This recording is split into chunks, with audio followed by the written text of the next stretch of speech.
किसी ने बहुत खूबसूरत बात कही है कि मेरी हैसियत से ज़्यादा तूने मेरी थाली में परोसा है। तो चाहे ज़िंदगी लाख इम्तिहान ले ले लेकिन हे मालिक, मुझे तुझ पर पूरा भरोसा है।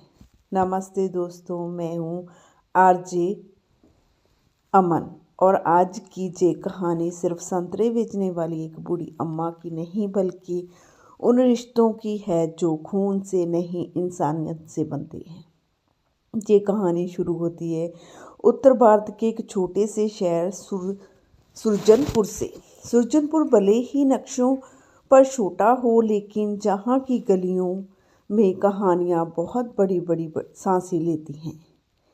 इन्हीं गलियों में एक व्यस्त सड़क के किनारे हर सुबह एक बूढ़ी औरत आकर बैठ जाती थी। लोग उसे गौरी अम्मा के नाम से जानते थे। गौरी अम्मा की उम्र 17 के पार हो चुकी थी। चेहरे पर झुर्रियाँ थी, लेकिन आंखों में अब भी जीवन बाकी था। सफ़ेद साड़ी, सर पर हल्का सा पल्लू और पास में कटोरी में सजे हुए संतरे। गौरी अम्मा के जीवन की कहानी बहुत छोटी थी, लेकिन बहुत बारी भी। पति कई साल पहले गुजर चुके थे। कोई बेटा बेटी नहीं थे। जो थे वो भी वक्त के साथ किसी और की ज़िंदगी में खो गए।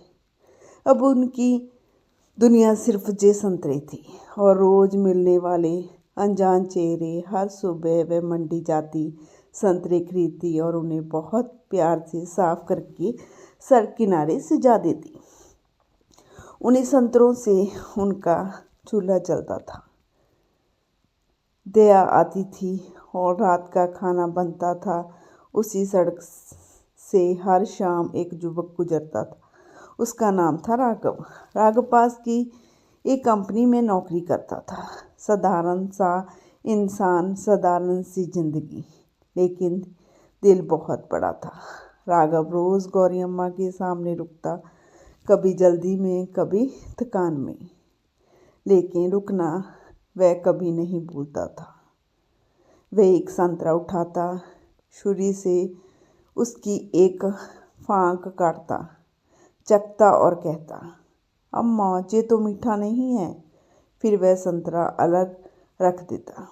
फिर दूसरा संतरा उठाता, उसकी भी फांक निकालता, चखता और मुस्कुराकर कहता, हाँ जी मीठा है, इसी तरह के संतरे तोल दीजिए। गौरी अम्मा कुछ नहीं कहती थी, ना शिकायत ना नाराज़गी, बस हल्की सी मुस्कान और कांपते हाथों से तराजू संभाल लेती थी। ये सिलसिला महीनों से चल रहा था। एक दिन राघव अपनी पत्नी मीरा के साथ उसी रास्ते से गुजर रहा था। मीरा नई नई शादी के बाद पहली बार उसके साथ इस सड़क पर आई थी। राघव रुका और हमेशा की तरह संतरे दिखने लगा।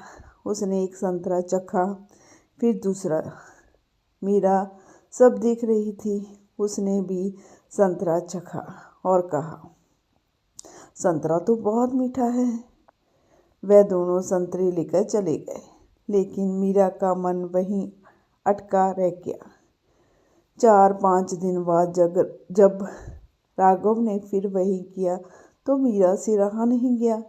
उसने रास्ते में कहा, तुम हर बार ऐसा क्यों करते हो? बेचारी अम्मा का नुकसान हो जाता है।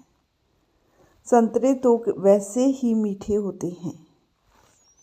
राघव मुस्कुराया, लेकिन कुछ नहीं बोला। घर पहुंचकर उसने मीरा को पास बैठाया और बहुत शांत आवाज़ में कहा, मुझे पता है संतरे मीठे होते हैं, लेकिन क्या तुमने कभी देखा है कि गौरी अम्मा अपने लिए एक भी संतरा रखती हैं? मीरा चुप हो गई।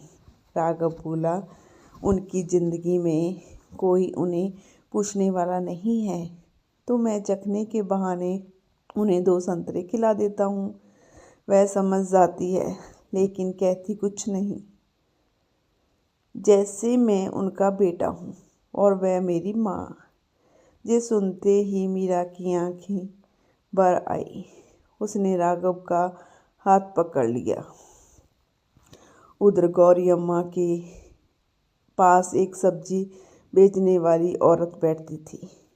एक दिन उसने कहा, अम्मा, वह आदमी आपको बेवकूफ़ बनाता है। गौरी अम्मा हंस पड़ी। उन्होंने कहा, बेटी, मुझे सब पता है।